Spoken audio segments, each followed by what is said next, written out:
there, and welcome to Lost in Literature. I thought we will do picture composition today. I can, no, don't groan, please. I can already see you making a face. I think among all the ICSE essay topics, the picture composition is the most ignored. Am I right? Yes, I know I am. People just steer clear of it because they feel there is nothing to write really. I remember one of my colleagues, uh, you know, in one of the ICSE schools I was teaching. Every time she tried to get the students to do a picture composition, they would protest loudly. So one fine day, she just told them it's a test, and all she did was draw a kind of circle which almost looked, I think, like an oval. All right? And she told them, just write whatever comes to your mind when you look at that. All right? That oval thing. Whatever comes to your mind.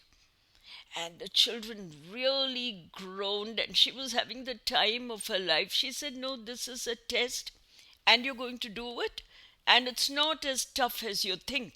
You have to think. That's the first thing. Look at it and let images come to your mind through association. Now, association is something very powerful in our mind. When we look at things, we immediately associate it with something in our memory, some mental picture, some experience, some incident. When you look at the image of a policeman, you think of law and order, you think of traffic, you think of all those detective stories that you read where finally the police arrests the culprit. So all these things come to your mind, and you think of burglars and how you had to ring up the police. You think of emergency situation. So a picture really triggers off all kinds of ideas in your mind, literally mental pictures. So, I told you, I had this colleague of mine who walked into class and she told them, just write about what comes to your mind when you look at that circle on the board. All right, now the students were forced to do it. And I tell you, she got some amazing, essays. And some of them she even read out in the staff room. And we were just, okay, on one hand, I must admit we were amused. But on the other hand, we were also awestruck by the kind of things that that students could think of. One child thought of that image, that round, circle, almost oval, like I said, as an egg. And he wrote this great essay about poultry farming and quite a lot about it because his father was a poultry farmer and he knew quite a lot about it. Another child looked at it and she thought it represented a photo frame. So she wrote about uh, her grandmother in that frame and she kind of described her grandmother. She spoke about how her grandmother had passed away and was now just a picture on the wall. And yet another person, you'll be surprised, yet another child wrote about the integer zero. And my God, what an essay it was! Because he wrote about how zero is not really a zero. It has so many possibilities. Like, think of the number of zeros that you would like to add to your account in the bank and what that represents to you. You can think of so many things. So, this child wrote about a zero. Another child wrote about a ring and how that ring is a symbol of loyalty, and how she and her friend, another classmate, had already exchanged rings, and someday they hoped that they would be faithful to one another and see their friendship through. So, ring is yet another possibility. Another child wrote about bangles and the village fair. See there, and yet another child wrote about the moon. Sorry, I have a cough going. So, an abstract circle like that offers endless possibilities. So, you can just about imagine even something blank is full of possibilities. I was reading the other day about this artist, Yen Hanning. He's a Danish artist, and a museum had paid him a big amount of money commissioning him to do a couple of paintings. And guess what this guy sent to that museum? Two blank canvases with nothing on it. And when the museum asked him, "What do you mean sending us this kind of a blank picture?" He said, "Well, it is what the viewer imagines. It could mean so many things." And he had captioned it, "Take your money and run." I found that fascinating. So, picture composition is not some kind of a dead end.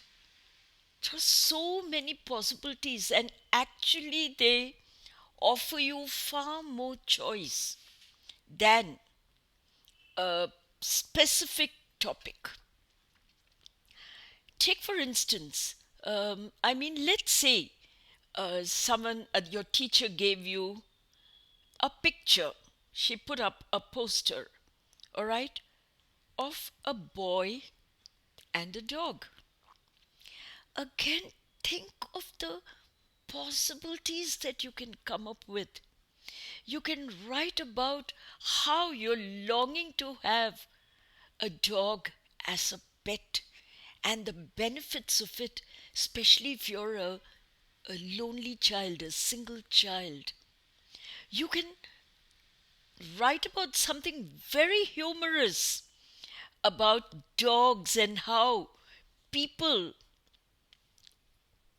imagine them, equate them with humans, treat them like humans, and take them so seriously. Or you can write another funny incident about how you got chased by a dog and how you ran. And eventually you discovered that the dog was not actually following you, it was following some other dog. All right? So there are so many things that you can talk about. You can again talk about, dogs which serve as, service dogs. They lead the blind.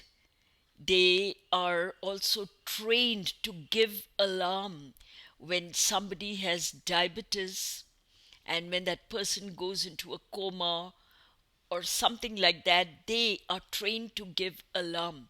So much so that they even know what emergency number to punch, on the mobile. I met such a person with a service dog during one of my visits abroad, and she said that the dog had cost her a fortune, but he's so efficient, and how he figures out things by just smelling. You know, he can perceive changes in her sugar levels by just smelling. And then he alerts her, especially if she has forgotten to take her medicine or her injection. And it's amazing how these dogs are trained, and especially the police dogs, how they can sniff out things, the sniffer dogs in the airport.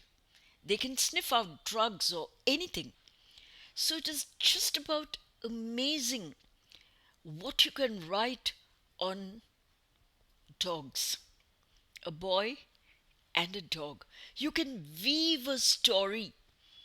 350 or even 300 words, it's nothing, because an image triggers off associations in your mind, and associations are very powerful, mind you. And uh, images can also kind of create this bulb burst, all right, in your mind, and you suddenly have an idea about what you can write.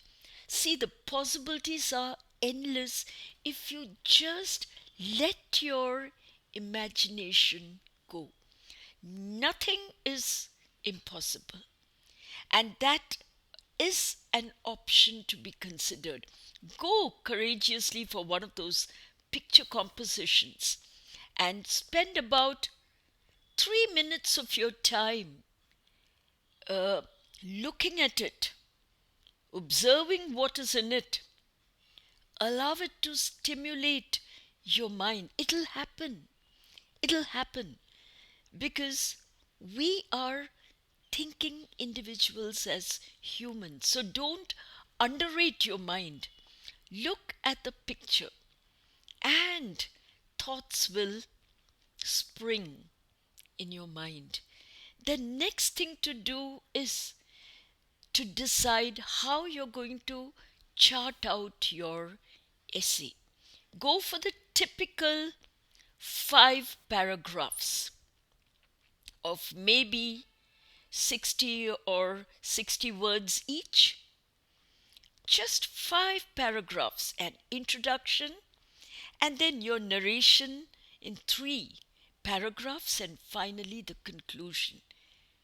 Believe me, go for it. Check it out. Practice it at home, and you will be amazed the kind of marks it can get you, because very few people attempt a picture composition for an exam. Somehow it freezes students. But don't allow it to freeze you. Just go for it and ace your writing. So that's it for today. And if you do like my talk, don't hesitate to hit a like and subscribe to my channel. I'll be back with yet another talk, or maybe a story, or maybe a poem, right? So I'll see you again. Bye for now.